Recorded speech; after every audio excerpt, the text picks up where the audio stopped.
Hi, so today we're going to be talking about conversational strategies. Okay, so this is an overview of what we're going to be talking about today. So you can see conversational strategies in the middle. We're going to be talking about openings and closings, turn taking and floor control, topic management, back channeling, problems and repairs, and stylistic features. There are a couple of things in here that we aren't going to go into in too much detail. Like, for example, if you look at stylistic features, you can see paratactic style. We're actually not going to talk about that today. So just focus on the ones that do come up in the presentation. The other thing is I would highly recommend that you print out this slide and actually annotate the ones that we go through as we go through them, just so that you are keeping track of where all of these different things kind of belong, and so that when you look at this sheet again later, you'll actually have some notes in your own words about what these things are. Okay, so we're going to start with openings and closings. So conversations, particularly formal ones, may have an opening section which is sometimes divided into opening and post-opening, which we are going to talk about in a second, and a closing section, sometimes divided into pre-closing and closing, which we will also talk about. Okay, so openings, it's exactly what it sounds like. It opens a speech or a lecture. It can even open a conversation. So it includes things like greetings, hi, hello, good morning, you know the drill there. Paralinguistic gestures can be used as an opening. So, for example, if you're walking past someone in the street, you might try and get eye contact with them before you say anything to them. You know, it makes sense to us to do that. Vocatives, which is calling someone by their name. So this only is called a vocative when you are talking to that person. So if you're talking to me in the classroom, you would say, oh, Miss Kilkenny, can you help me with this for a second? But if you're talking about me to your friend, if you're saying, Miss Kilkenny said us this for homework, that's not a vocative. Okay, so it's only a vocative when it is addressed to the person that you're talking about. Prosodic markings, so things like emphatic stress and rising intonation, can also be openings. Post openings are the things that, post means after, so it comes just after the opening. They're things that we kind of expect to see just after we see one of the features that we've just talked about. So they're things like adjacency pairs, so it might be how are you after the opening, hey, okay? Acknowledgement or appreciation of the interlocutor, so something like just the person I wanted to see, or wow, you look great. Pre-closings might include a silence or pause.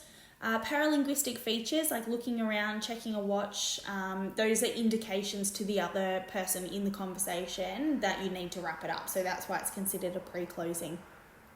A topic shift particle, so something like, well, it's been good catching up, where you're starting to wrap up the conversation. You're indicating that you want to change the topic of conversation, or you want to end that topic.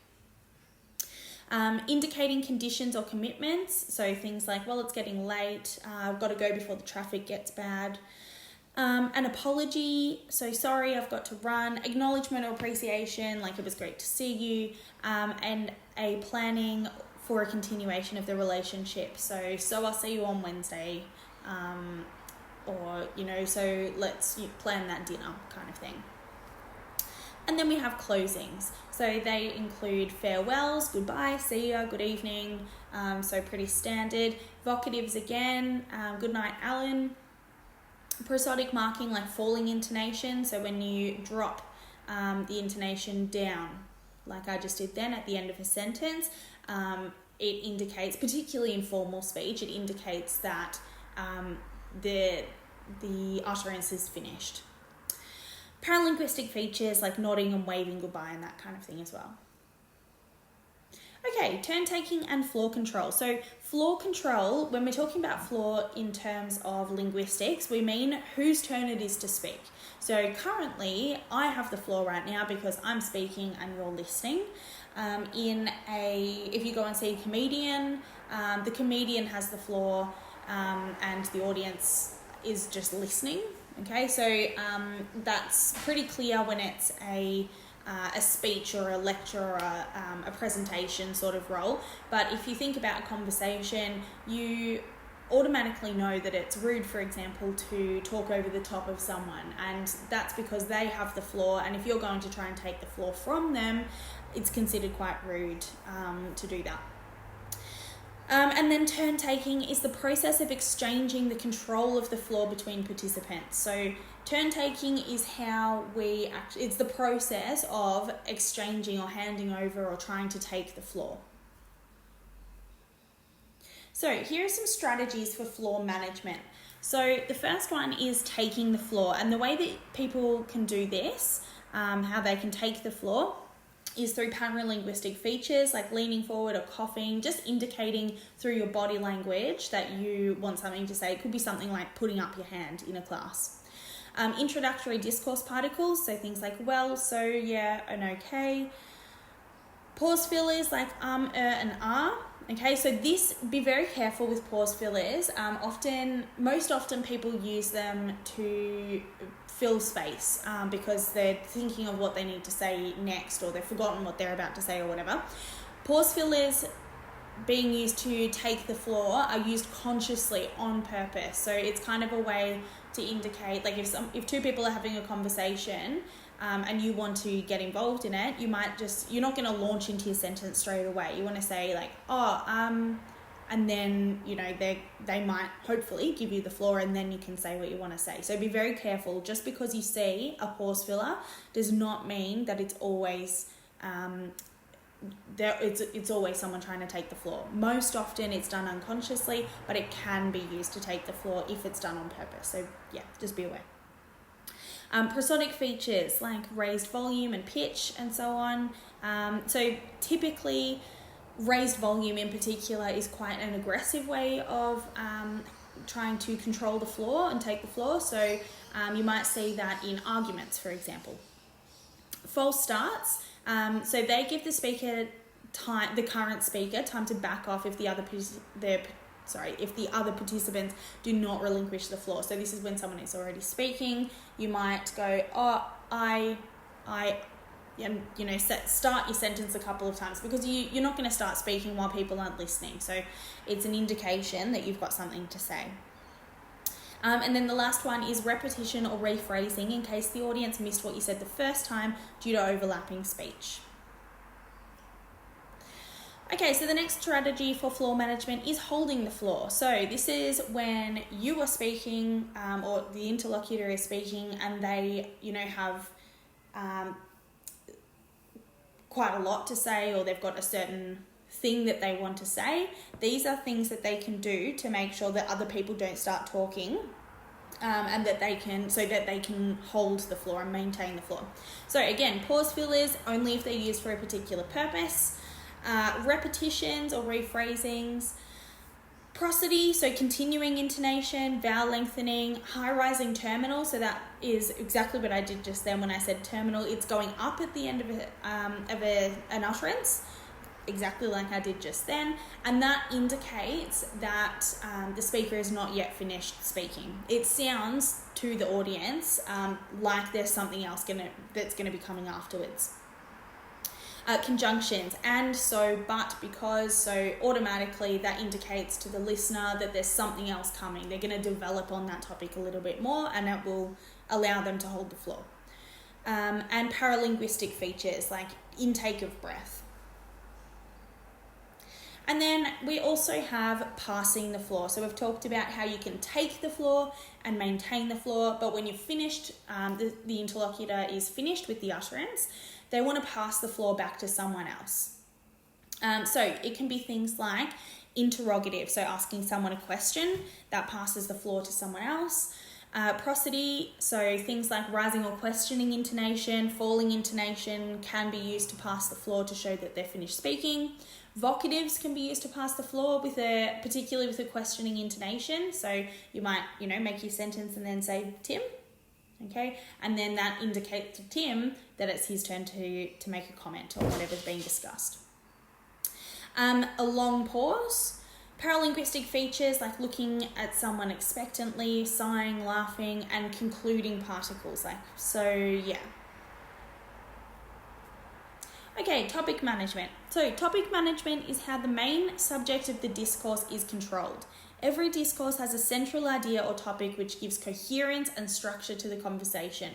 Coherence we're going to look at a lot more in a few weeks' time, but basically it means the ability to be understood. Okay, so if you've got a discourse that has heaps of different ideas and there's nothing that really connects them, it's not coherent. You can't understand, you can't keep track of what's going on and where the conversation is going. So topics are fluid and may not always have distinct markers. So it's not like with your friends you sit down with an agenda and you say, okay, we're going to talk about what we did on the weekend, and then we're going to talk about the party that's on Friday, and then we're going to talk about, I don't know, what chores we have to do at home or whatever it is. Okay, you don't set out to talk about those things in casual conversations, and that's what we mean by fluid. That you might talk about one thing and that reminds you of something else, which reminds you a friend of something else that happened, and that's kind of how most conversations happen. A common problem with conversations is that the topic has been exhausted, and so there's two main ways to repair this. So basically this means you are talking about what you did on the weekend. There's only so many things that people can have done on the weekend. So at some point, you're going to run out of things to talk about. So there's two things that you can do to keep the conversation going. The first thing is to keep the same topic going by asking questions or sharing an opinion or an observation, developing on that topic. So if someone said they played netball on Wednesday, that kind of covers the topic of things you did on the weekend, but you can develop that by asking them questions about how they did, how they played and that kind of thing. Or you can change the topic. So this is typically introduced with a topic shift particle marker. So these are things like anyway, or this is off topic, or by the way, any of those things that indicate to the other interlocutor or interlocutors that you're going to talk about something else now. Okay, so this is a screenshot which is just giving some information about topic markers, shifts, and loops. What I would like you to do is pause the video, read through this paragraph, and take some notes about markers, shifts, and loops. Okay, so you can see where it's bolded, where initiate is bolded. That is kind of where the discussion about markers begins. And then where change is bolded, that's where topic shifts is discussed. And then towards the very end, it discusses topic loops. So yeah, pause it here, read through that and make notes about markers, shifts and loops, including a definition and an example. Once you're finished with that, come back to the video. Okay, back channeling. So back channeling is used when the participants want to show their support for whoever has the floor. It shows that you're listening, that you understand, and that you agree, if it's something that you might agree with. It provides important encouragement and affirmation to the floor holder. So basically, it's an indication to the person who's speaking that, hey, yes, I'm listening, I'm interested, keep talking. All right, so here are some examples of different strategies for back channeling. So the first one is paralinguistic. So it might be nodding, smiling, laughing, making eye contact, all of those things that show with our bodies, with our body language, that we are interested in what the other person is saying. Then we have discourse particles, which are being used as minimal responses. So not all discourse particles are back channeling, but the ones that are minimal responses. So things like, yeah, I see, those kinds of things that don't really, like, you're saying something technically, but you're not really making a comment. The only function of that language is to back channel, to show that, yes, I'm listening, yes, this is interesting, keep talking. The repetition of the last few words spoken, or finishing the speaker's sentence in unison with the speaker. Accommodation is another example. So it's the term used to describe how speakers change their language to copy that of the other participants in an attempt to create empathy and common ground and solidarity. So for example, participant B aligning the H in him, so pronouncing it im, because person A is doing it. Okay, so it's just another way that we show that we are on the speaker's side. So basically picking up some of the language habits or accent habits or pronunciation of the speaker. And all of these things are evidence of cooperation between speakers. So you will not find these things in arguments. Okay, overlapping speech. Overlapping speech is where more than one participant speaks simultaneously. It can be used for a few different things. So it can be an indication of a close informal relationship. So for example, you probably would talk over the top of your best friend, but you're probably not going to talk over the top of Miss Powson if you have a meeting with her. It can be used as an attempt to take the floor. So it can be accidental. So if you think someone's finished speaking and you jump in to say something, usually then you'd kind of back off and say, oh, sorry. And the other person will keep speaking, or vice versa. Or if it's in an argument or something like that, something aggressive, it can be very hostile as well. So it can be used as a way to kind of force the floor back to you. And it can also be a form of back channeling. So like we said, one of the features of back channeling can be, saying the last few words with the speaker as they say it. So in that sense, overlapping speech can be back channeling as well. Okay, adjacency pairs. So these are two-part exchanges in which the first part, or the initiating utterance is what we call it in metalinguistic terms, in which it forces a response from the interlocutor. So these are different types of adjacency pairs. So we have question answer. So if you go into a shop and the person behind the register says, hi, how are you going? You say, I'm good, thanks. Okay. It is considered, somewhat inappropriate to make a comment about how you really are. So even if you're not good, you're still going to say good, thanks, because that's the adjacency pair. Compliment and response. So I love your dress and thank you. Apology and response, such as whoops, sorry, and no worries, or it's fine. And comment response. Something like, oh, I'm so tired. The other person says, me too. All right, problems and repairs. A range of problems may arise in conversations, but experienced users of language are equipped with a range of repairs to get back on track. Problems are evidence of a spontaneous conversation that has not been scripted or planned out fully. Okay, so if you see problems in a conversation, in a transcript particularly, it often is an indication that it is maybe not as highly planned as other spoken texts that might not have any problems or repairs at all. Repairs are evidence of cooperation between participants and lead to successful conversations. Okay, I would like you please to pause on this slide and read through some of the different problems.